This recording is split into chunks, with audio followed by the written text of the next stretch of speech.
Hi, this is Delegate Patrick Hope, and welcome back to my weekly update of the Virginia General Assembly. I hope everyone has started to dig out from the record snowfall we've had and get back into your normal routine. Things are really starting to speed up this week, and I wanted to take this opportunity to talk to you about some of the bills I have been working on this session and the big news on a compromise on gun safety legislation. First, the good news. The House passed my legislation to improve the process by which we declare noxious weeds. Arlington and jurisdictions across the state are really struggling to get a handle on controlling noxious weeds, and my legislation significantly improves their ability to get a handle on noxious weeds and stop their ability to harm our environment. I also had a bill that would help people suffering from Crohn's and inflammatory bowel disease obtain access to restrooms in retail establishments in emergency situations. While the bill didn't pass, the Department of Health and I will be working to this issue to issue identification cards to people who suffer from these diseases and give them a peace of mind to live as normal and productive of life as possible. A few other bills that have failed that I wanted to mention. A bill that I have championed for many years would have raised tobacco taxes to the national average. Virginia ranks 50th in the nation in its tobacco tax. Raising it to just the national average would bring in $450 million a year, save lives through the financial incentives for adults to quit and children to never take it up in the first place, and it would lower health care costs in Virginia. Another bill I had would increase access to birth control by allowing physicians to prescribe 12-month prescription. This would lead to fewer unintended pregnancies by 30% and reduce the likelihood of abortion by 46%. Another bill that I carry every year and was defeated would have prohibited guns in the Virginia Capitol and the General Assembly building. Thousands of visitors come to Thomas Jefferson's Capitol every single week, and we have hundreds of staff that are work here every day.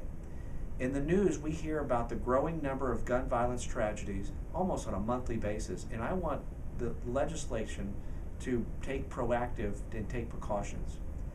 Unfortunately, these important bills all failed, but I will keep pressing and continue to stand for our progressive values down here in Richmond. Speaking of guns, the governor announced an exciting bipartisan bill today that would keep guns away from domestic abusers and people who cannot pass background checks. Democrats' top priority is to keep Virginians safe, and this bipartisan deal will keep us safer. Everyone knows that compromise is important in divided government. The balance of this deal struck with the National Rifle Association and Republicans. The deal would not be possible without the efforts of our Attorney General Mark Herring, a real leader on this issue. I'm pleased to report that the terms of the compromise is we will now have voluntary background checks at all Virginia gun shows. While I prefer to have mandatory background checks and will continue to support this, this is an important first step. Secondly, we changed the law to prohibit someone under a protective order from possessing a firearm. Last year, 4 women died due to domestic violence. Their killer, their husband, was under a protective order, and the law allowed him to possess the gun that ultimately killed their spouse. In exchange, the governor agrees to sign a bill to grant reciprocity for all states with a concealed carry permitting process. I will vehemently oppose this portion of the deal because I don't think Virginia should allow someone from a state with a weaker concealed handgun law to carry the gun in our Commonwealth. Well, that completes my report this week. Please come back next week and we'll talk a little more about the bills moving through the House and the Senate. In the meantime, if I can be of assistance to you, please contact my office at area code 804-698-1147 or go to my website at hopeforvirginia.org. Thanks for watching, and we'll see you back here next week.